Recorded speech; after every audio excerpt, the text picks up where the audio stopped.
Welcome back to another episode of Insight Incorporated. I'm here with James. How you doing? I'm doing pretty good. Don't lie. And okay, I'm sick and tired and uh I'm struggling, but uh I this is my favorite thing to do, I think. So I Let's go. am very excited to get into it. And tonight we're going to talk about tonight we're going to couch a conversation that will take place over the next few weeks. Uh, and so, because we follow Jesus, we start at the beginning of the Hebrew Bible, and we're going to kind of trace some things through that have to do with the significance of the cross and uh, sin and how that all works for a Christian on a daily basis and for anyone who will come. That's what it says in the Bible. Anyone that will come to Jesus uh, can receive the things that we're going to talk about. Yeah. And so, really, this started with me. Um, probably not the first person to struggle with these things, but I kind of raised this conversation to the level of receiving a few episodes because I want to know how to talk about what I've experienced in my life. And I want to talk about it in a way that's conducive to other people receiving it. But I also want to talk about it in a way that's true. And some of our behind the scenes conversation have led me to believe that James offers a a particularly valuable aspect or perspective um, in this conversation. So, uh, yeah, I wrote some thoughts, so I think I will kind of read from them and expound a little bit to set the stage, and then we'll talk a bit about what the intention for mankind is that God has and has always had, and then move from there to uh, maybe how we have lost it or how it is that it shows up in our lives that we have become separate from that ultimate purpose and how we might be reunited through the person of Jesus Christ. Yeah. Um, so This is why we thought we should break this up into different episodes because we were gonna Yeah. dive into this and yeah, even just for you to introduce the topic like that, it's like, yeah, I'm glad we're deciding to take some time to Yeah, it's a bit of tease these things out. the young pastor preaching the whole Bible on his first sermon. Yeah. It might be a bit of an undertaking, but I hope that we can dredge up some meaningful insights uh, that help connect you, the listener, to the immediate significance and the ultimate significance of Jesus, his death on the cross, his resurrection, and his presence in your life on a daily basis. That goes beyond just something that you say is true at church or to your Christian friends, but then you feel a little awkward in other scenarios. Because to me, I think if it's true, it must be true in all circumstances. James was talking about how his, I mean, you can say it. Like, can you say the piece about how you view reality? Oh yeah, Like the no, just significance of the cross. yeah, like to talk about the fact that um what Jesus has done for us and then what we receive by faith through the cross. It's not even just like I have this inner reality that now I'm trying to make it manifest. It's like it literally permeates every aspect of my reality, my experience. Like this life with Jesus. Um, sorry, we have to cut that out. Yeah, You sorry. sniffling just completely threw me off. Uh, um, uh, well, just to accept Jesus and to have this newness of life, and that He came to bring life and life abundant. It's like these are these truths. It can't be something that's just like, I don't know, like for someone to say that, for Jesus to say that I came to bring life and life abundant. If you ask anything in my name, you for in order for my joy and you to be made full, I will grant it. Like these type of things, like for him to make these radical claims and for you to accept that, um, it it just completely permeates your whole entire lived experience. Like your life is actually completely changed. And so, Yeah. and sometimes we need, a lot of us are either need reminders of these radical truths, like to kind of just see them in a new light again. Like that's kind of where I'm at right now. Just to look at these things again and be like, wow, like to fall in love with these truths all over again and let it be exciting. Like this is crazy. The whole scope of the gospel. I went through like a season of being very, uh, I don't know, let's say unmoved, just like, and like now God has moved in such a way that it's like I'm reminded again that the magic of the gospel is so exciting. Um, yeah, and so in order to stir up some who maybe have um, grown apathetic, to maybe some who are brand new, who just are still learning about what they have received because of their faith in Jesus, and to those who maybe don't know, and so that they can hear what Jesus is offering them. Like all parties are involved in this endeavor of when you share these truths, Jesus' words, how multifaceted and literally the whole entire world is in the scope of His view. Um, and the invitation is life abundant, to come and partake in abundance of life. So I think that's a great way. Yeah, let's move Yeah. forward with that. That's what we want to couch the conversation with. Yeah. Let's get into it. It's very Yeah. exciting stuff. Okay, so I think that everyone wants to be saved is where I would start the conversation, because I think everyone has a sense that there are things larger than themselves that control the outcomes of their lives. They have some amount of agency, and people feel that to varying degrees in different situations. That's a whole thing. But like about what you believe about that. But I think most people could eventually come to that, uh, to acknowledge that they are not the most powerful thing in their universe. I'm sure some people probably try to believe that they are, and that does not go well for them.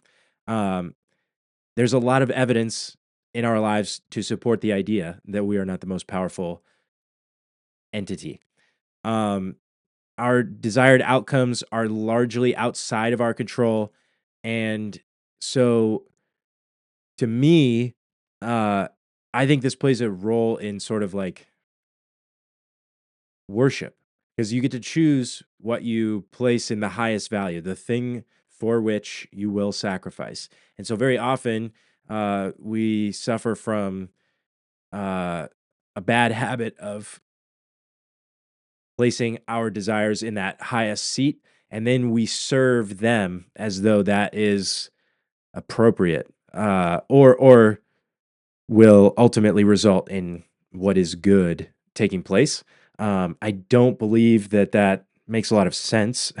Just knowing, like, personally, the things that I desire on a given day um, are not always in my own self interest, much less taking into account the interests of everyone immediately surrounding me, let alone everyone globally surrounding me, let alone everyone that inhabits the past and the present and the future. So like to me, one of the benefits of serving God would be subjecting my will through worship, sacrificing myself to Him, the only one who can take into view all of that wide scope of history and space and time. And uh, yeah, so I think that uh, I introduced that for two reasons. The first reason is that bit about the sense of lack of control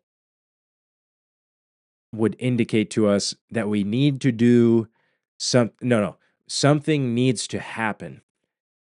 And then the second thing would be uh, what you choose to worship uh, is borne out in your actions, right? Because we don't typically sacrifice anything like a goat or whatever to an idol anymore, at least not in Western culture for the most part. And because of that, we can read Old Testament texts and think, those silly, Israelites, why would they ever turn away from white Jesus and all of his abundant food and capitalism and go and worship some, you know, farming deity from the ancient Mesopotamians? Like we don't associate that with any sort of legitimacy. It doesn't have any impact on our daily lives because we strip it of all meaning and significance. But I think that the people who were worshiping those gods are just like you and I. They lived in a very different time, they had very different upbringings, very different day to day lives, granted.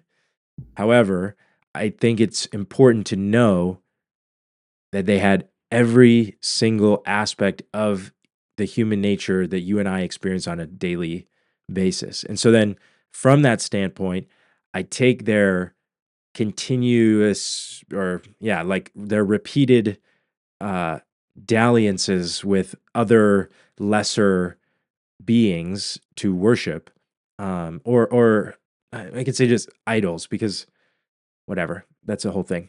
So the gods that they choose to worship, Tim Keller does a lot of work on this, are very similar to the gods that you and I choose to worship in place of the one true God. And so this worship ends up being total sacrifice of the self and even of their children, right? Um, I don't want to really keep going down this path, but like sacrifice is at the core of a right relationship with God. And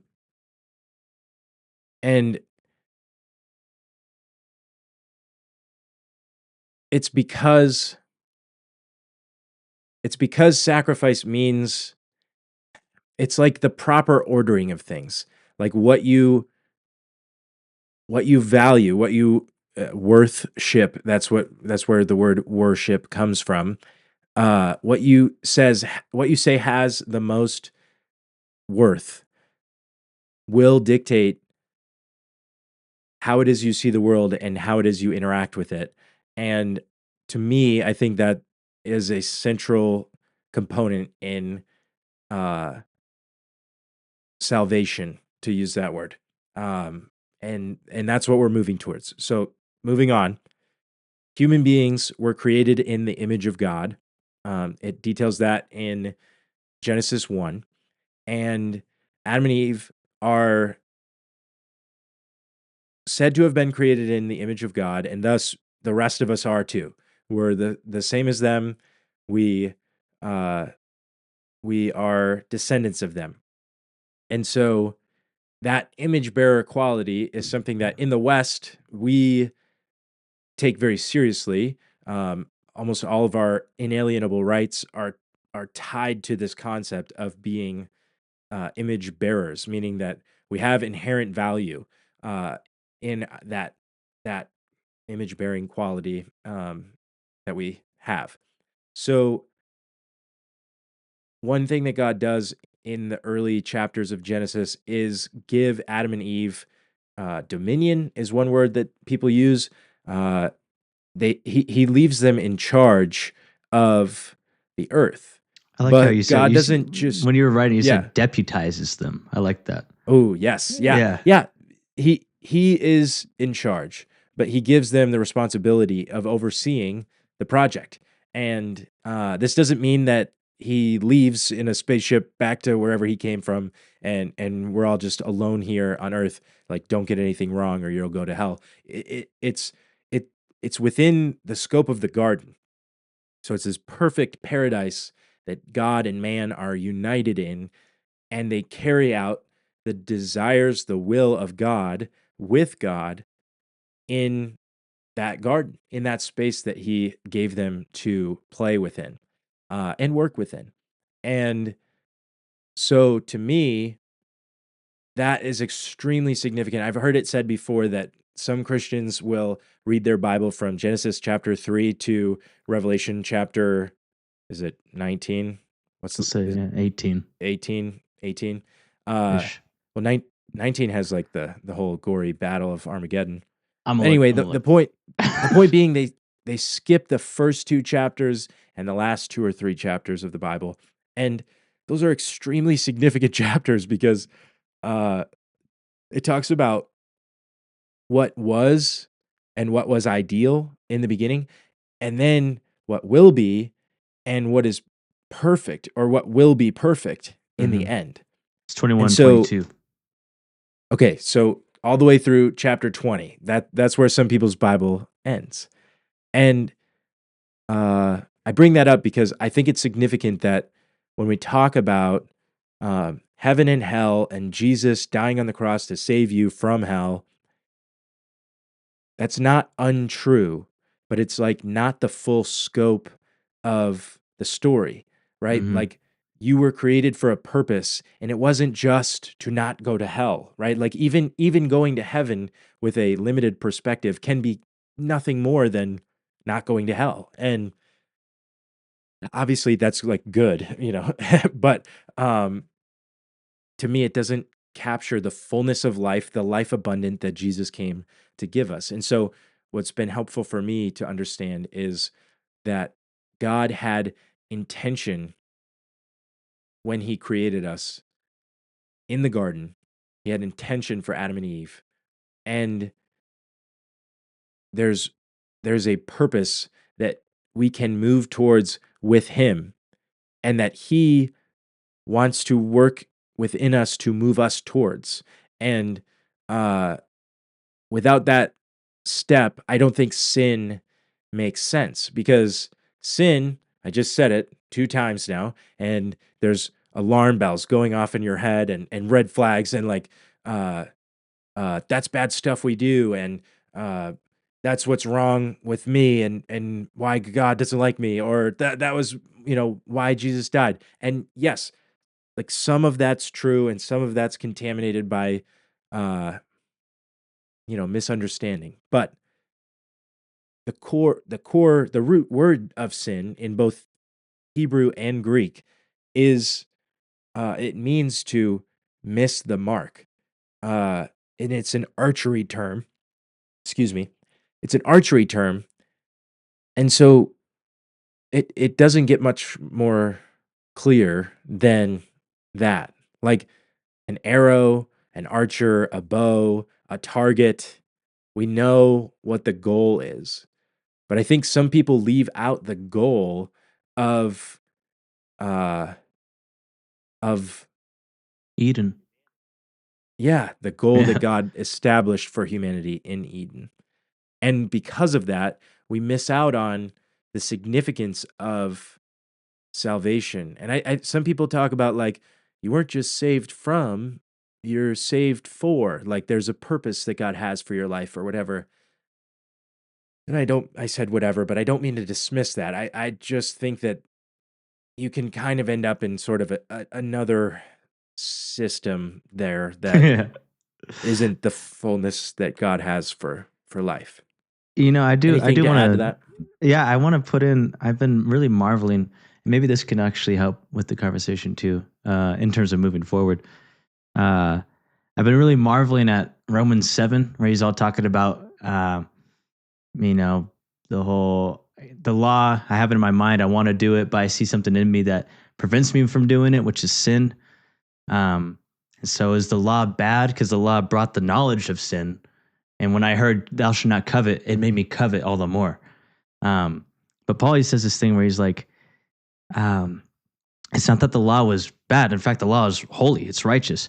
But it's that sin is so sinful that it can take this good thing and kill me with it, which is Yeah. crazy. And I think that happens even with the gospel, where it's like with that what you're talking about, like you're saved from and for. It's like, and then somehow like that indwelling sin can just like take this good news and then put you right back into bondage in some other way. Like, Yeah. uh, Yeah.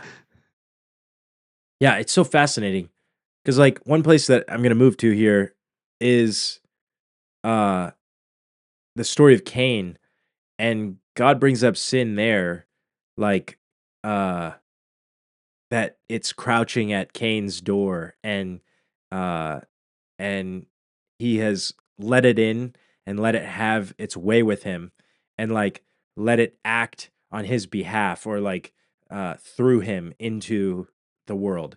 And it's so fascinating because when we think of the word sin, I don't think that we give it any type of agency. It's mhm. always something you did that was out of line with usually like your denomination or your interpretation of the Bible or whatever.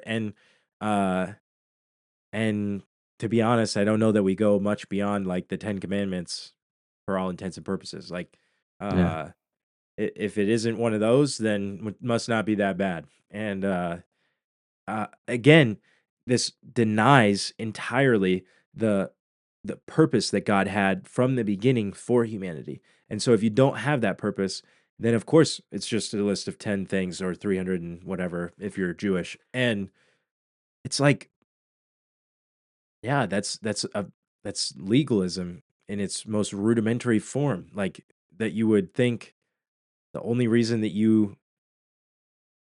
the way that you interact with God is to not do some like six things he doesn't like or whatever. It's like Mhm. uh that's I don't know, that's like using a yacht for storage or something. Like you have an amazing gift and you just park it in the harbor and throw some stuff on it, you know? Yeah. Uh That's hilarious. um yeah. So another thing I want to introduce, and then we'll go to that story about Cain. This is really cool, actually. Uh, I don't know if anybody follows Bishop Robert Barron, but I recommend it if you're listening to this. I like Check that him guy. out. Um, Fantastic uh, follower of Christ, and he was not the first person. I think it was actually Brennan Manning, but also interesting. Both of them priests, at least at one point in their lives, and they talk about the significance of the word sozo in Greek, and I'm probably mispronouncing that, but it's sozo in the transliteration, and it is the word that's used both for Jesus healing and for Jesus saving. I have three quick examples. Matthew 1:21, she will bear a son, and you shall call his name Jesus, for he will sozo save his people from their sins. Matthew 8:25, and they came to him and woke him, saying, sozo us, Lord, we are perishing. That's save us, Lord. And Matthew 9:21, for she was saying to herself, if I only touch his garment, I will get well, or I will sozo. And that's, of course, the story of the woman with the bleeding for 12 years, uh, hoping just to touch his garment so that she would be healed. And so you can see a few different examples of that word being used for what we would consider maybe to be a variety of meanings. And that's fine. Words often have um, multiple uses, but I think that uh, this is an important point. When a word has multiple uses, it's not often that they're the meanings are different. they inform one another. So when we use one word to say one thing and another, and that same word to say another thing, the two things inform each other. And so when we're talking about being saved, to us, that usually means not going to hell. Fine. It can mean that. It needs to, I think, start to incorporate some more of this getting well, being healed, becoming whole is another definition for sozo. Um, and I would like to tie that back to that Edenic vision for humanity. We are not whole. And there's obviously the story with Adam and Eve is that they tried to take the fruit of the tree of the knowledge of good and evil, and because of that, their eyes were opened and they were ashamed. And then God comes and he's like, "Hey guys, where are you?" And they say, "Well, we were naked." And he's like, "Who told you? Did you eat from the?" And of course, God had only said one thing to them: "Don't eat from that tree." And he knew, or I think what he was doing was setting up like a boundary. Let me be God, and you can dwell here with me, but let me be God and you can be humanity. So it's maintaining that worshipful hierarchy of God at the highest place, not you. You don't get to arbitrate what's good and what's evil. You subject yourself to God's arbitration of those things. So, when it comes to sozo, getting healed, being saved, becoming whole, these terms are synonymous, literally bound up in one word. And I think we need to inform our understanding of salvation by this reuniting of man and God and the ultimate purpose that God has for making this possible. Because, of course, as we'll get into, God is the one who made this possible. It is not that we first loved God, but that He loved us in sending His Son as an atoning sacrifice for us. That's First John 4:10. Okay, more couching. I wanted to bring up even for when we're talking about holy and whole and healthy. I think when you're saying that, it gets me excited because I in English the etymology for holy, I had to pull it up just to make sure I was right. Has I'm not gonna be able to say that stuff, but it's like um, has in there like to be whole or uninjured, and then it comes into in the Old English halig, which is holy, consecrated, sacred, godly, ecclesiastical. But in it, it comes from a word of being whole or healthy. And so even when we're talking about holy, it's I think that's really great. Like even in the Greek word for salvation, it's more than just like when you say holy, like it brings on these ecclesiastical traditions of men of what that looks like, what it means to be holy. Um, but uh, there's so much more that goes into it than just what the traditions of men uh, impose upon that word holy. Um, and so to actually let the word of God inform what it means to be holy, I think it is in keeping with even the etymology for our word in English, holy. It is about being made whole and healthy. Um, Yeah. Yeah, and so I not that love I that. really want to get into anything from Leviticus because it's a nightmare of like liturgical brutality and blood and guts, and wow, this does not make sense to me.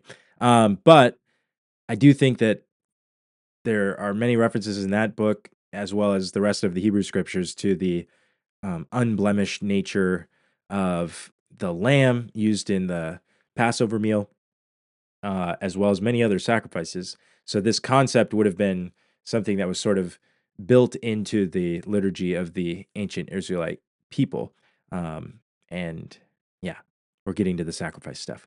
Yeah. Um, Actually, here is where I want to shift to Cain and Abel, which is a story entirely based on sacrifice and our willingness to participate in it voluntarily or something like that. Um, So Cain and Abel are the two sons of Adam and Eve. Cain is the firstborn, sorry, and Abel is the little brother.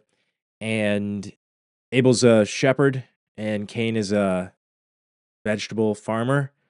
And he uh he sacrifices Cain sacrifices to God, and Abel sacrifices to God, and God favors Abel and his sacrifice, but he does not favor Cain's sacrifice. And so Cain is upset by this. His countenance falls. That's the King James. And yeah, so uh Cain takes issue with God's appraisal of his sacrifice. He's saying, like, well, I did the thing, I put this stuff before you and I burned it. And he's just got a bit of an attitude, it would seem. And then the conversation between God and Cain takes place. Um, and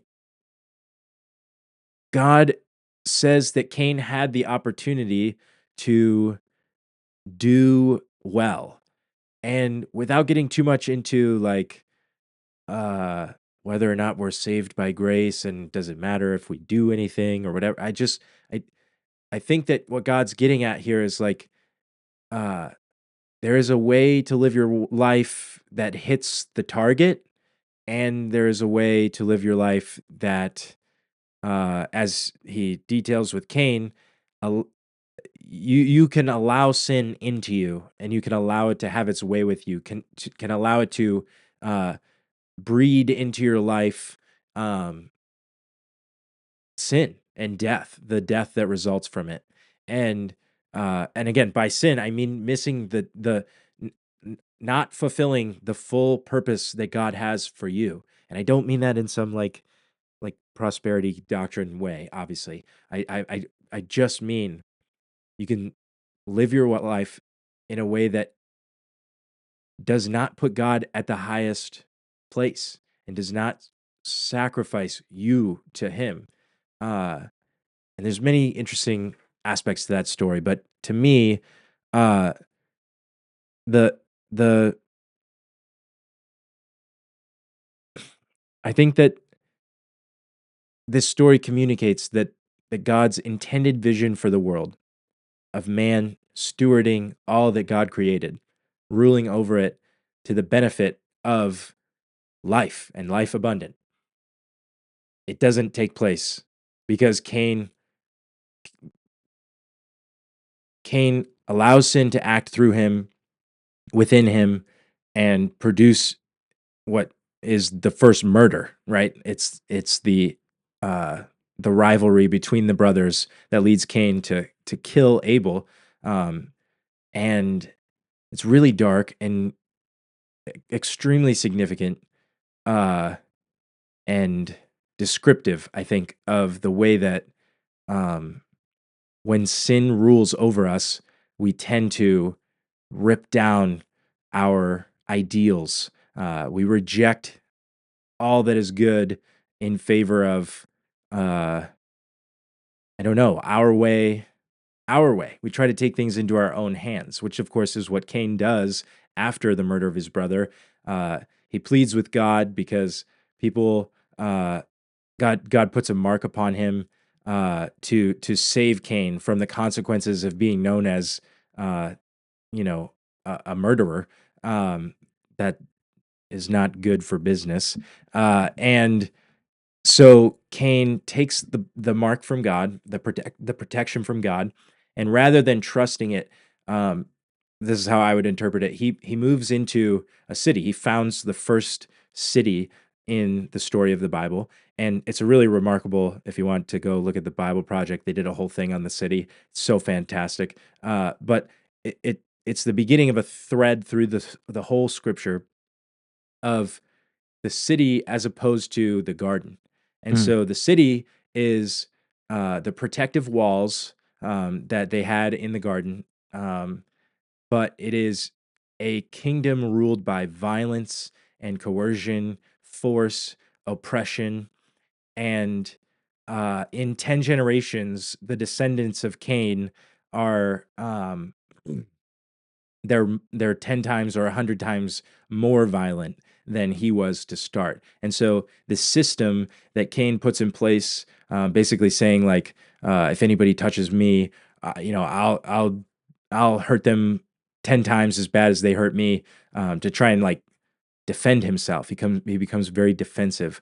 But that system only begets more and more violence. I forget the guy's name. You know the guy, like the ancestor of Cain at the end, that um, he's like, if Cain would repay you 7 times, I'll repay you 77 times. I can't remember that guy. Yeah, I'm trying to. I'm in the passage, but I'm trying to find it.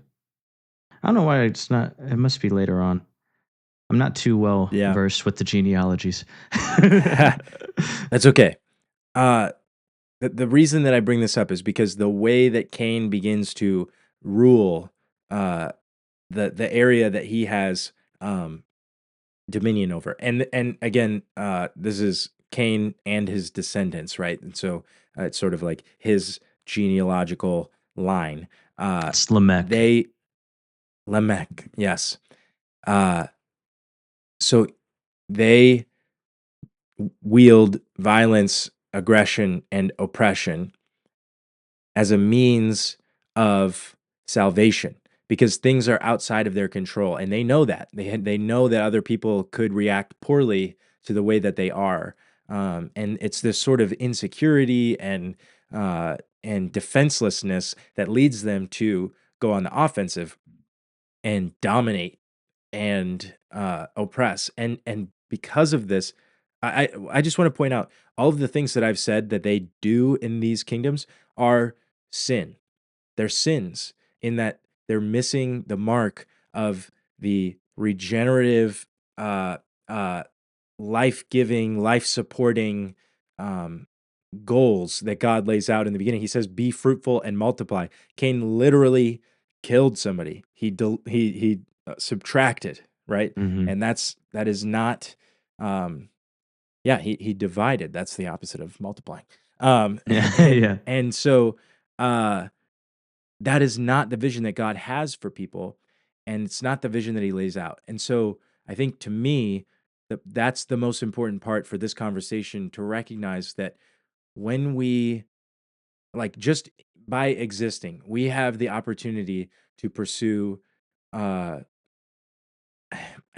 it's not simply a relationship with God, but an intimate relationship with God, where we are one with Him and we carry out the things that He would carry out, and the things that He you know like wants to be a part of, like maybe the things that He's already doing, and we join Him in them.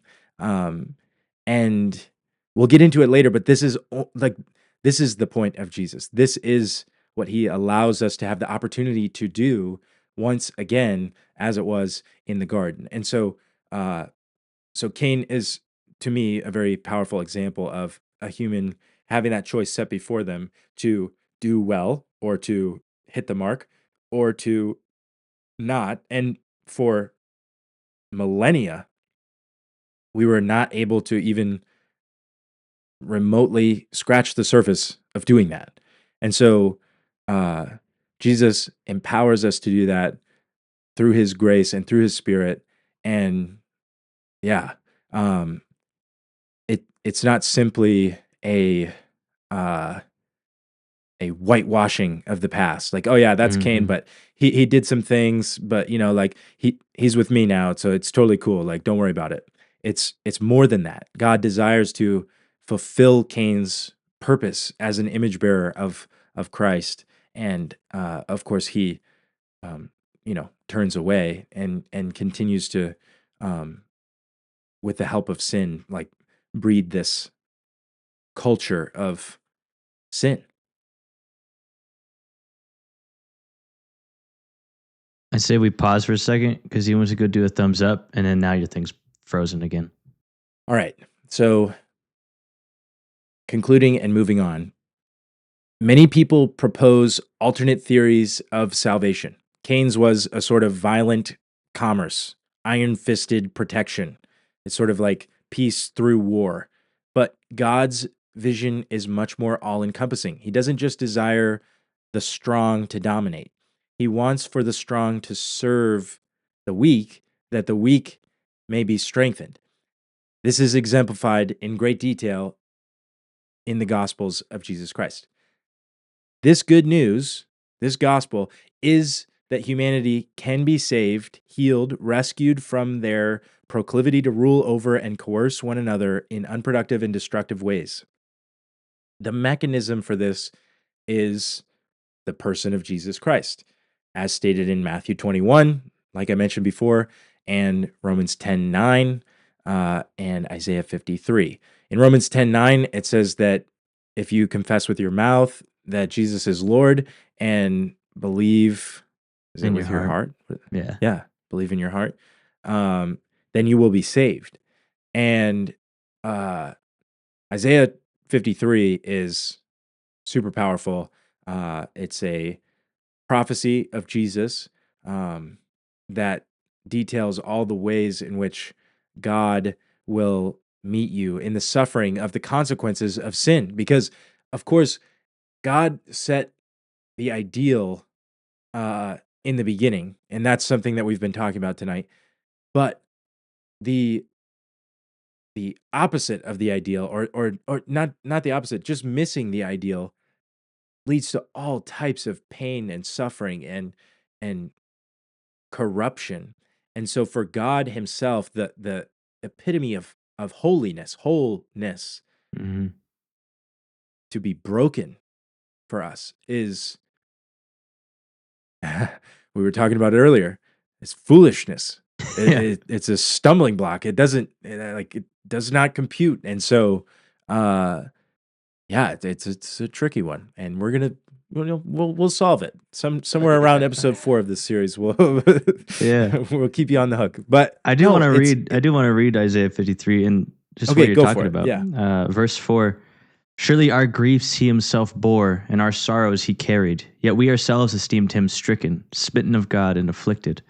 But he was pierced through for our transgressions, he was crushed for our iniquities. The chastening for our well-being, right? Our for us to become healthy, well-being, wholeness fell upon him. And by his scourging we are healed. Mm. All of us like sheep have gone astray, each of us has turned to his own way, but the Lord has caused the iniquity of us all to fall on him. And it goes on to keep on describing the crucifixion, the passion. But yeah, I love that. I never really appreciated that. It talks about like we are healed for our well-being, like these whole thoughts Yeah. of healing. Yeah. There's an intention in the salvation. It's not just because he's the best guy ever and so he has to. It's like Yeah. he has more in mind and more that compels him towards us in love. And yeah, these are profound things. So yeah, I don't know. I think that this might be a good place to break from the notes that I wrote. I believe that the purpose of this introduction is to communicate the significance of God's intention for us, as well as the significance of sin in the fracturing of our ability to carry out that. I don't want to say it that way, because to me, the reason that we can't carry out our intended purpose is because we have a fractured relationship with God. And that's like gospel 101, like Yeah. that we have become separated from God. I think to me, I keep saying to me, the way that I read it, we have become separated from God. And you can see this even in the way that God is the one that moves back towards us. It is not so much the traditional view, in my opinion, that God can't be around anything that's less than holy. And so we were holy in the garden, totally perfect and whatever. But if we were totally perfect, we wouldn't need God, but we Yeah. did. We did need God, and we took him for granted is the way that I would take it, Yeah. and then moved away from him and suffered the consequences. And the consequences to me are sin and guilt, shame and death, Hmm. and those like, shame and guilt corrupt our ability to interact with Him in the same way that sin does. Um, but not they're not the same thing. I don't want to confuse them this early on in the confusion Yeah. in the conversation. I think also there's, well, just to even highlight that verse, all of us like sheep have gone astray. Each of us has turned to his own way.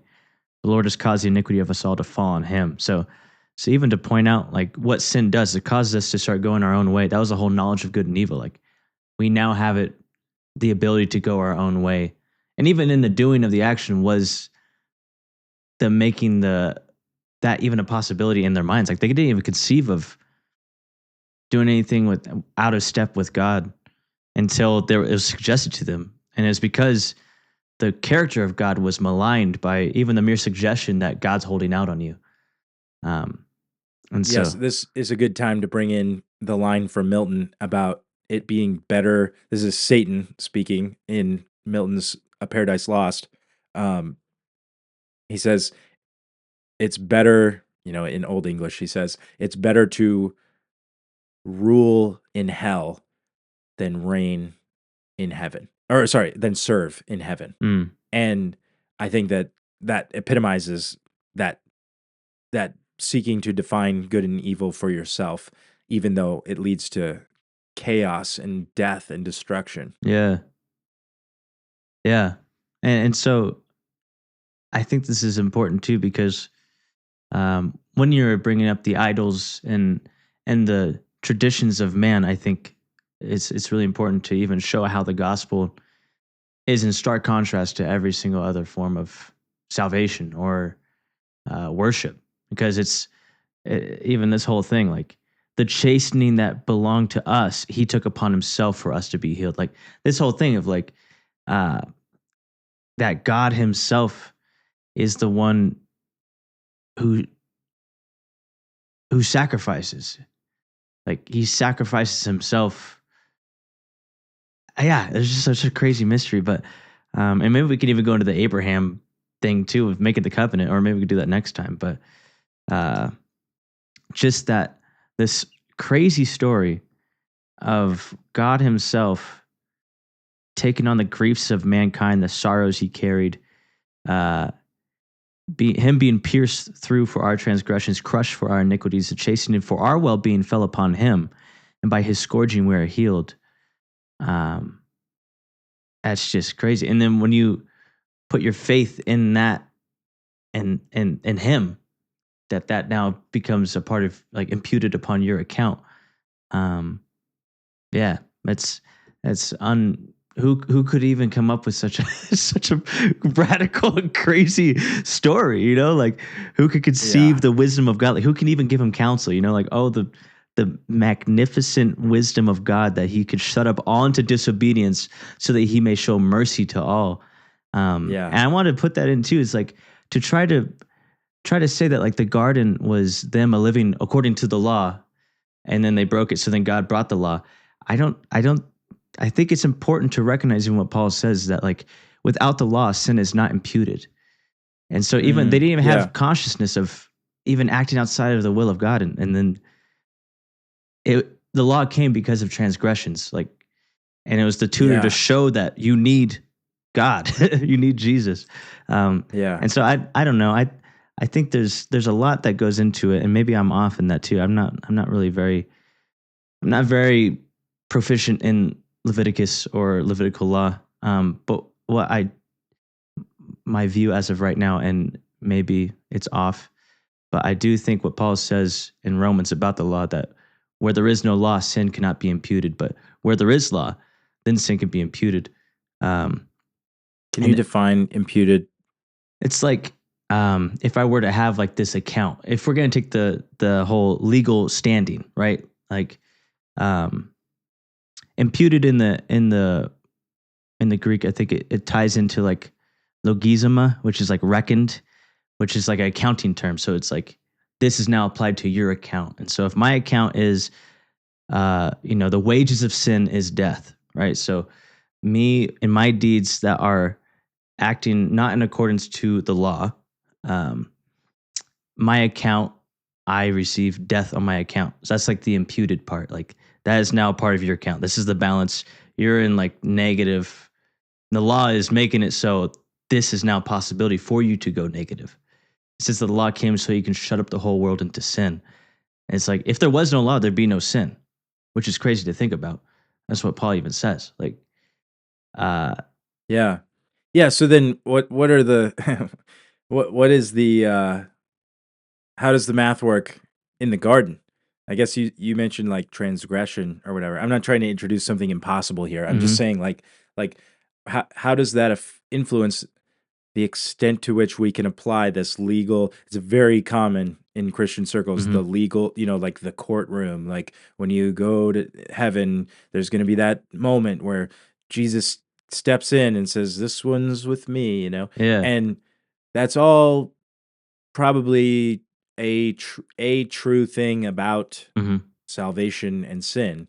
But like, how far back does that go? Because the intuition I have is that it doesn't go all the way back Mm-mm. because the law is introduced much later on. Yeah. And he's making that point even, I think, if I remember correctly. Um, I'll have to find it for our next conversation. But Okay. it's even in line with how Abraham received, he believed God and it was logizomai. It was reckoned to him as righteousness. Like Yeah. Yeah. but then the law came, and so it was like, but the law does not nullify the initial covenant. It came 400 some odd years later. And so what's the point of the Mm, law, And that's where he's kind of yeah. breaking out like the law was even made because death even reigned from Adam, but then when Moses came, it it brought about so there is this understanding of the knowledge of good, like I guess. And so I think Yeah. And with evil. well, yeah, no, It's blessing and cursing. yeah, Like, exactly.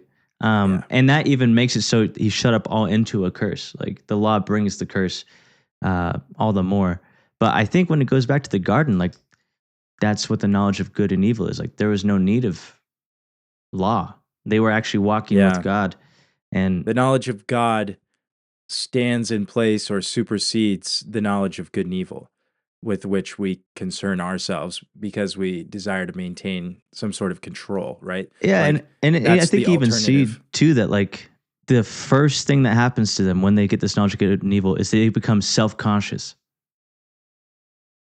Like they were so caught up in the pleasure. Eden literally means pleasure. They're so caught Mhm. up in this pleasure and rapturous communion with God Himself that there was no even they didn't even think about themselves. But then as soon as they Yeah. take the knowledge of good and evil, then they're like, I'm naked. Like Yeah. which Yeah. which goes to show like that's why even God says, who told you you're naked? Like I guess in some sense, like it was on a technicality wrong for them to be naked. Hmm. Interesting. Well, maybe I don't know about wrong. I don't know that it's important either. I would say like it was too much for them to bear. Like because differing opinions entered at that point. Yeah. And The you know what I self-conscious mean? thing. Like Right, right. Like, am I weird? Like, do I look weird? and Paul Let says me. something about in Romans where he's like, um, it's actually Romans 7. Um,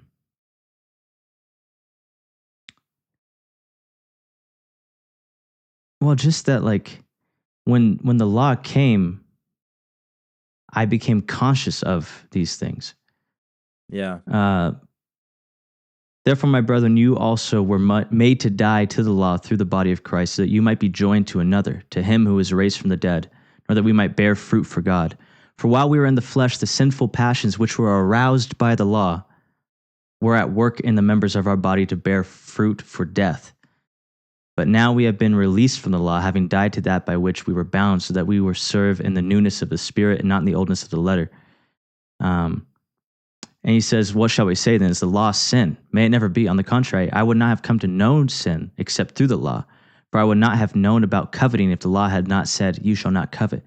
But sin, taking opportunity through the commandment, produced in me coveting of every kind. For apart from the law, sin is dead. And so even that, apart from the law, sin is dead. Like yeah, it's there's something like the proper use of the law. I think that's tied up in the knowledge of good and evil. Like it yeah, there's a crazy thing there. And so I'm just saying this to say like the garden was and what was happening is mysterious, to even try to make it so like the garden was them living according to the law of God and it was this perfect society or whatever. It's like and it was much deeper than that, I think. Yeah. It's like they were living according to the spirit of God, Yeah. being And in when the spirit communion of with God him. is there is complete liberty. Yeah. Yeah.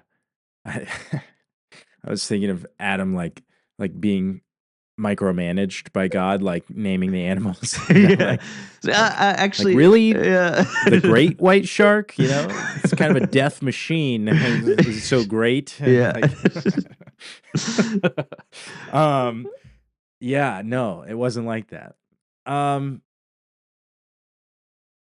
okay, I think this is a good place to leave the initial uh establishing of the what we're talking about, right? Like where we started, uh, what went wrong, and uh, I think next time we could pick up with sort of uh, how it's been going through human history, like the effects of sin, and then the effects of the cross on sin. Yeah. Um, and yeah, we want to kind of get into the nitty gritty. That's something that James will guide us through.